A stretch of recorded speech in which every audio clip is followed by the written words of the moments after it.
hello everyone good morning আজি Friday হয় আজি মোৰ লগৰজনী বাৰ্থডে আছিলে সো আমি দুজনী গলুগৈ গণেশগুৰিত থকা সাই বাবা মন্দিৰলৈ আমি যেহেতু মৰ্নিং খুব সোনকালে গৈছিলো সো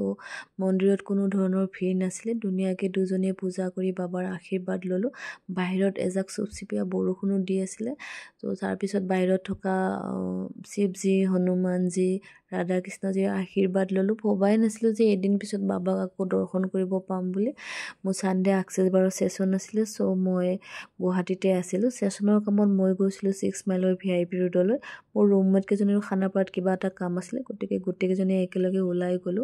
সেশনৰ কাম সমাপ্ত কৰি ভাবিলো যেহেতু ভিআইপি ৰোডলৈ আহিছো বাবাক এবাৰ দৰ্শন কৰো আগতে মই খুবে গৈছিলো বাবাক দৰ্শন কৰিবৰ কাৰণে যেতিয়াৰ পৰা গণেশগুৰিত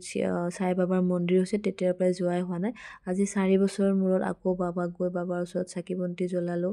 বাবাৰ আশীৰ্বাদ ললো বাবাক দিয়া ভোগ গ্ৰহণ কৰিলো লগৰ কেজনী যেহেতু প্ৰথমবাৰ গৈছে তেওঁলোকক অলপ কেম্পাসটো ঘূৰালো